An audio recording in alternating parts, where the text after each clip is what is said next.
अब आपको अगली खबर के बारे में समझाएं उससे पहले ग्राफिक्स के जरिए आप आईमेक का एक पूरा रूट देखिए, किस तरह से भारत का मिडिल ईस्ट कॉरिडोर जो है यूरोप से जोड़ता हुआ ये आप समझ पाएंगे यहां पर। दरअसल मुंबई से लेकर आप ये देखेंगे कि रूट जो है वो जेबेल अली यूएई तक, फिर अल गुवैफेट तक आगे बढ़ता है, सऊदी अरब के हाराद और रियाद, और फिर आगे बढ़ते हुए जो है ये अल हदीथा और इजराइल होते हुए मिडिल ईस्ट का ये पूरा हिस्सा होते हुए यहां आप देखेंगे यूरोप जो है ग्रीस तक ये भारत का ये corridor, India middle east Europe corridor जो है ये पूरा रूट इसका है।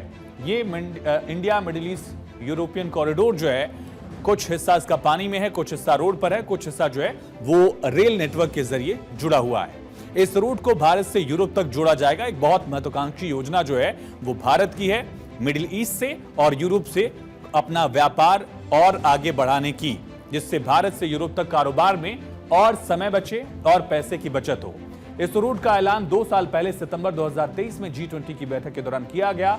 आज लेकिन चर्चा क्यों है ये समझिए। दरअसल प्रधानमंत्री नरेंद्र मोदी ने गुरुवार को यूरोपियन यूनियन के अध्यक्ष उर्सुला वॉन डर लेयन से बातचीत की थी और साथ ही यूरोपियन काउंसिल के प्रेसिडेंट से भी बात की गई थी। प्रधानमंत्री नरेंद्र मोदी की बात हुई। एंटोनियो कोस्टा ने प्रधानमंत्री नरेंद्र मोदी से फोन पर लंबी बातचीत की।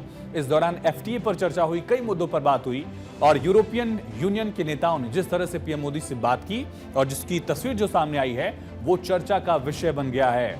आईमेक के लिए बड़ा कदम उठाया गया और तुर्की की बात जो है वो यूरोपियन यूनियन के लीडर्स ने नहीं मानी है। तुर्की का ऑब्जेक्शन कर रहा था इस पूरे मामले पर, उसको लेकिन खारिज कर दिया गया है। कैसे समझिए। दरअसल यूरोपियन यूनियन के अध्यक्ष और यूरोपियन काउंसिल के अध्यक्ष से प्रधानमंत्री नरेंद्र मोदी की फोन पर बात हुई और भारत मध्य पूर्व यूरोप गलियारे के बीच चर्चा हुई। यूरोपियन यूनियन ने कॉरिडोर के कार्यान्वयन को लेकर आगे बढ़ने पर सहमति जाहिर की है।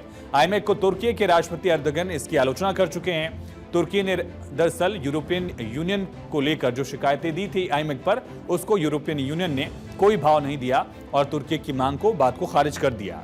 दरअसल भारत, अमेरिका, यूरोपियन यूनियन और खाड़ी के जो प्रमुख देश हैं उनके लिहाज से ये जो कॉरिडोर है बहुत अहम होने वाला है और इसका मकसद जो है मिडिल ईस्ट के माध्यम से, यूरोप के माध्यम से भारतीय बाजारों को यूरोप से जोड़ा जाए, एक आधुनिक लॉजिस्टिक चेन बनाया जाए। इसमें तुर्की जो है वो इंक्लूड नहीं किया गया है।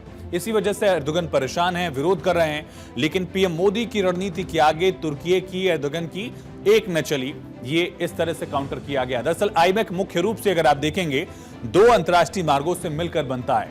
एक है पूर्वी गलियारा जो भारत को अरब की खाड़ी से जो है ये जोड़ता है। आप देख रहे हैं अरब की खाड़ी यूएई का पूरा हिस्सा है और एक उत्तरी मार्ग को जॉर्डन और इजराइल से होकर फिर यूरोप तक जो है ये पहुंचाता है। आप देख रहे हैं दूसरा पार्ट इसी तरह से। ग्रीस, इजराइल और जॉर्डन जैसे जो देश हैं वो इसका हिस्सा है, अहम हिस्सा है। यूरोप और एशिया के बीच पुल समझने वाले तुर्कियों को इससे बाहर रखा गया है। यही वजह है कि एर्दोगन टेंशन में है। कॉरिडोर को चीन के बेल्ट एंड रोड इनिशिएटिव के जवाब के तौर पर भी देखा जाता है। तुर्की का इसमें न होना एर्दोगन को रास नहीं आया। तुर्की को असल समस्या इस गलियारे के जरिए जो भारत को लाभ होगा उससे है और ये गलियारा भारत को पश्चिम के भू राजनीतिक ढांचे में मजबूती से स्थापित करता है। आईमेक यूरोपीय संघ और इजराइल को भी करीब लाता है। एक ऐसा गलियारा ये है जहां अरब के देश भी हैं, जिसमें इजराइल भी है, जिसमें यूरोप भी है और आईमेक अंतर्राष्ट्रीय व्यापार के लिए गेम चेंजर होगा। भारत को बहुत फायदा होगा। इससे भारत अपना सामान कम समय में और कम कीमत पर यूरोप में पहुंचा पाएगा। लगभग समय के लिहाज से 40% टाइम बचेगा।